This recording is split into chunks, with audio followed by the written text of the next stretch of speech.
Hey, check it out. We have got the Ferrari GTC4Lusso for you. Now, this car actually came out a couple of years ago, but it's been our first opportunity to actually take it out for a little bit of a review of our own. Now, this is the full fat version. It's the V12. It's got the 6.3, and that gives you, wow, a 681 brake horsepower at 8,000 RPM, and also gives you 514 pounds-foot of torque. Now, you get 80% of that torque at just 1750 RPM, although you get the full dollop at 5750 RPM.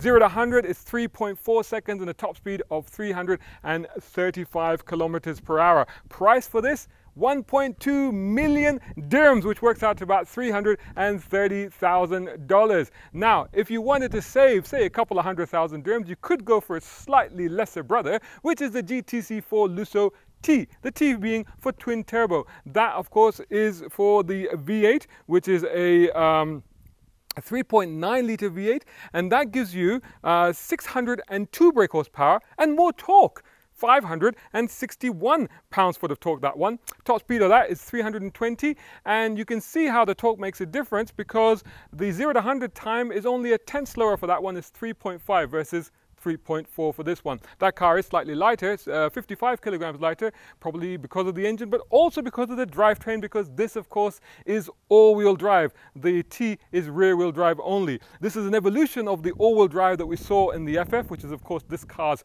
predecessor. The 4, by the way, in GTC4 stands for 4-seaters, which is what this has got. More on that in a minute. Now, in addition to the all-wheel drive, it has four-wheel steering, and its lesser brother also gets four-wheel steering.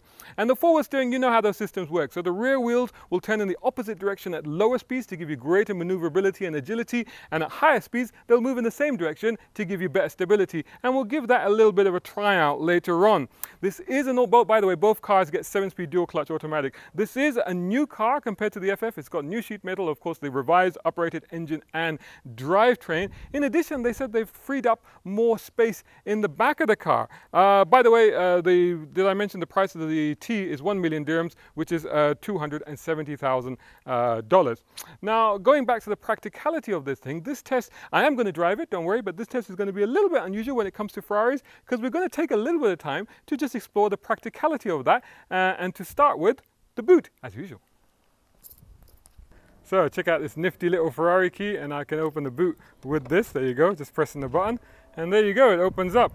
Now this one's got a space saver wheel in it, which is taking up quite a bit of space, but take that out. You could probably fit about 2 medium-sized suitcases in here. There's a little hook thing there, there's a tray here. This is a parcel shelf. This is also kind of a shelf. It separates this bit from the actual glass bit here. Interestingly enough, they actually give you a breakdown of all the optional extras and specs that the car has got. So it's got the actual spec and the options on it as well. That's quite useful. So anytime you buy a used Ferrari, always check in the boot to see what extras it's got on it. This stuff here, you can actually drop that middle bit if you want to just get a ski slot in there. In fact, you can drop the whole lot. So there's a little handle, if you can just make it out just there. And if I click that, that releases that. And then that will go down. And you could probably fit, you know, if there were just 2 of you traveling on a grand tour, as what this car is meant to, you could actually get quite a lot of stuff in there. As for the rear seats though, could I, at 6'2", sit behind myself? So with the front seat set for me, actually sit in the back of these, or are they only for kids? Let's find out.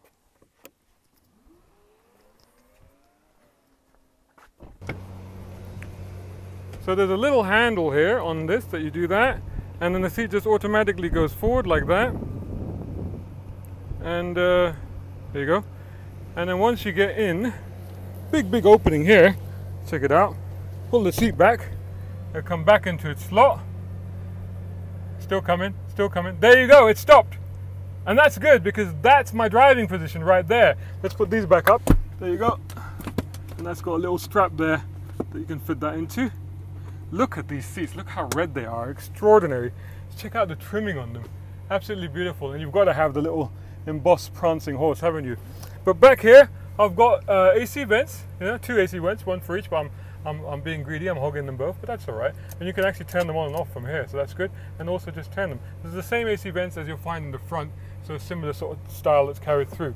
A little cup, 2 little cup holders, little, I say little because they're like chai-sized cup holders, aren't they? Nice, look at that, nice soft opening, soft closing.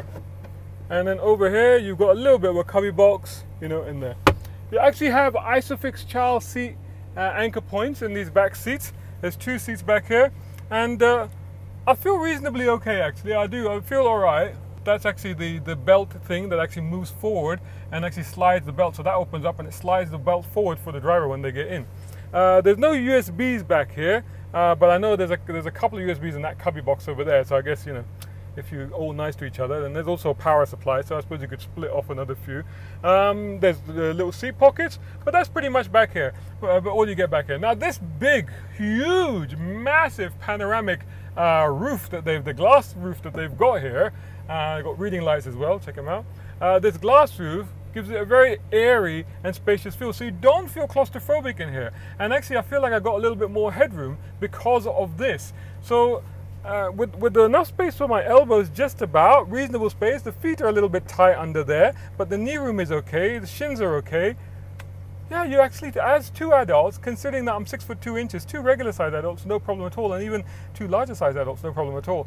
Of course, the front is even more comfortable, and it's time to get in there, have a little look around, and then take it for a drive. Slides forward, that's great. Look at that. Oh, easy to get out of. Look at that, very easy to get out of, lots of space. So here we are in the front seat of the GTC4Lusso, and if there's any doubt about what car you're in, it says so right there on the front. You're wondering why I've got the window open here, because I'm about to start it up and I wanted to let you hear that V12 sing. So get a load of this.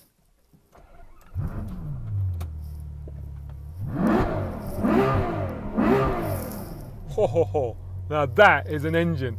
Inside, so let's shut the window controls are down here. And I love this. This is a nice look. Look at this. I like this. It's a very nice compartment here. A nice place to put stuff. Cup holder. There's your window buttons. Inside is a cubby box. 2 USBs. A power supply. It's all very nicely done. I love these things here. They're really, really well done. Very smooth, and I like the way they look. Very futuristic. And yeah, over here there's a button where you can actually turn them on and off. Very clever. And of course there's 2 of those in the back, as we looked at earlier.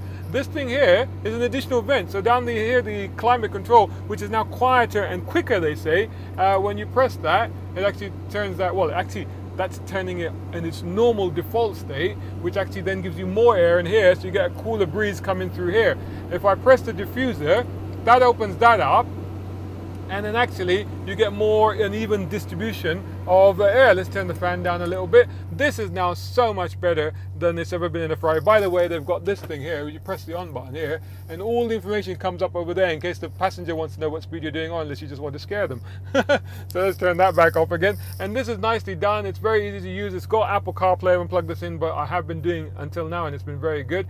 And you easily use it very, very easily. The navigation is nice and big and clear. I do like that. This is very familiar. With the digital dials and the central analog rev counter, and of course this bit here can be configured from this button here. So if I just press it, yeah, so if you do that, then you can actually choose what status you want it in, and then I can so you can actually go into trip meter, and it tells you what it's doing there. And then you go back into that, and you go into that, and it gives you the nice big, well, big speedometer there. Of course, lots of buttons on the steering wheel. It's a typical Ferrari thing now, including the Manettino, which I was in comfort when I drove up here, but on this little road, we're going to go into sport, and we'll discuss that in a minute.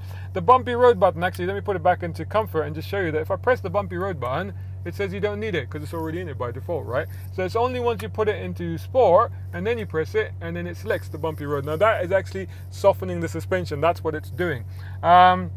Start button and the indicators are here. So I think the main thing to do is, you know what, it's oh, and of course no gear lever, so it's got buttons, reverse, auto, launch. We won't be using launch. Thing to remember is when you stop it, you pull both of the handles to put it into neutral, and then there's a little e-brake down here, a little parking brake, which would be a good idea to pull to make sure the car doesn't roll off. So do remember to do that. But what I would say is that when you turn the engine off, of course it automatically then locks the handbrake as well. So right now we just pull one lever to go into first. It's in automatic, so I'm going to press the button to take it out of automatic. It's 7-speed dual clutch. It's in sport. Indicator is here. Let's go out onto this road now. Takes just a split second for it to catch the clutch to catch there, and off it goes. Now let's give it the beans. Whoa! Woo! Man, it is quick. There is no question that this thing is quick. and it's a force of nature, really. It is a force of torque that comes and hits you. Well, wow! In third gear, it's just incredibly tractable. Now, the thing about this car, wow, says, let it scream. That's still, I didn't even get to 8,000. That's about 6.5. So, nice down change there. Very, very efficient. It makes things very, very easy, this car. Now, this is the thing I was going to say. That I drove it here on the motorway, and one of the things it's very competent at, because it is a grand tour essentially, is devouring distances at speed without any problem at all, in actually very good comfort and very easy to use. There are these little things like the indicator that you have to get used to, but if you're a Ferrari owner, you would already be. If you're a Ferrari daily driver, you would be used to it. If you're jumping in and out of cars, and sometimes you keep going for the stalk, and the stalk is not there when you're looking for an indicator. Things like that. And of course these buttons here, and remembering to put it into a handbrake, the electric park brake on once you leave the car in neutral. Now, long distances, motorways, it can do. Big curves, big bends, devours them at frightening speed, no problem at all. That's why I brought it to this road here, because this is a little tight, twisty road. And if you look back at my videos for the Ferrari Portofino recently, and also for the 488 Spider, both of those cars I tested on this road. And certainly suited the 488 very well, and the Portofino also did a lot better than the California would have, let's put it that way. Now this car is big, I mean it's very big, and even though it's in sports mode now, the steering, the lightness still appears to be the same compared to comfort. I can't feel that it's actually any more heavier, and I would prefer it, as I've often said, to be heavier, meatier, more substantial, more feelsome than it is now. But you just sense that four-wheel steering coming in as the car just pivoted around, but you have to trust that it's going to do it, because it does. The nose is heavy and it does run wide, you know. It does feel like, oh, I'm going to have to really coax this into the corner and get it to turn in, because this is a big old car with a big old engine out front. And you know, maybe, wow, the brakes are fantastic. They're not like crazy bitey. What they are is they're very linear, and they're very giving, and they're very they give you the right amount of feel to give you a reassurance that yes, you're going to be okay. But they don't like come in and like bite and you're like, whoa, all or nothing. But they're very, very strong, and that's a good thing on a road like this. But wow, the performance is absolutely extraordinary, especially when you keep it in that sweet torque band. It's just absolutely incredible. 6,000, oh God, I'm running out of road. So on a road like this, literally this car is it's just too big, too fast for this road, but it'll do it. So this is the thing, it will do it. It's like, you know, I'm a grand tourer, I'm a cruiser. I'd like to blast you from city to city comfortably. That's what I do. But if you want to do this, okay, I'm game. I'll have a go. You know, I'm not the best at it compared to my siblings, but I'll have a go at it. And and you will feel an essence of Ferrari. You will feel satisfaction at doing it. But at the same time, you'll be like, okay, this is a big car to be throwing around these corners, and there's some corners like this one, you might just ease off a little bit and take it a bit more cautiously, which is probably a wise thing to do. But change of surface, no problem at all. Now that bump thud, you do hear it. Let's take it off the suspension. So we take it off that, put it into normal, and actually it's still, yeah, it's a bit more brittle. It's a bit more brittle. But the body control is there, and this is the thing about the car, the ride comfort, the way that it stays flat, the way that it's composed, the way that the body control is always there. This is the case throughout, whether you're in the city or the motorway or even doing this. And it's not floaty or wallowy like you might get from some grand tourers, you know. It's very firm. I mean, you feel that this is a firm, solid, sporty car. It feels like it's a very strong chassis and structure. So you do get that sense out of the car, but at the same time, it's not uncomfortable, it's not jarring, it's not disturbing. It just seems to cope very, very well. I'll put it back into bumpy road, because actually that is the better selection to be in. You do sense a difference. And honestly speaking, even when you're throwing the car around in that comfortable setting, it's still fine. There's still, you know, it's not like the body is leaning. So if I throw it into this, you know, yeah, it's a change of direction, but it's more the G-force moving your body than the car. The car is relatively flat. So actually it's very, very good. So what we have here basically is Ferrari leading into a new era of Ferrari. I mean, you know, it's no secret that they are now looking at creating an SUV, even though they always said they wouldn't, but it's clear that they would, especially after Lamborghini successfully launched their RAS. So there's an SUV coming, maybe there's a 4-door coming, who knows, you know. So Ferrari is definitely getting into that realm of luxury, executive, everyday usable cars that people can just get in and use on that basis. And I think this is sort of the lead up to those sort of vehicles. And as a vehicle, as that sort of vehicle, I think it is excellent. But if you were to say to me that would I buy this, if I was buying my first Ferrari, if I was buying an only Ferrari, would I buy this one? No, I would not. I'd still go for a 488. But I think if you're one of those families that are fortunate enough to be in a position where you could have more than one Ferrari or more than one supercar, then yes, you might have one of these on your fleet, because sometimes you don't want to go at 10/10 and you just want to cruise around, but you want to do it in a Ferrari. And hey, why not? This is that car. So there you go. There's our review of the GTC4Lusso. I hope you enjoyed the review. Let us know what you thought of the review, the car, the weather, me, anything you like, really. Apart from politics, we don't go into that. But do also check out motoringme.com, which is our website, and follow us on all the social media. That's Facebook, Instagram, Twitter, YouTube. And if you're on YouTube, then please make sure that you like, share, and subscribe, because that would be absolutely awesome. And you know what else would be awesome? If you followed me on my Instagram, that would be amazing. I would love to see you there. And thank you so much in advance for doing that. So there you go. Until the next one.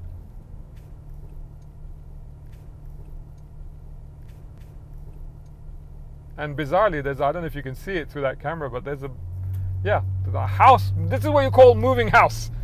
This is moving house. I don't know if you could move house in this car. I don't think it's got that much space in it. Anyway, enough of that.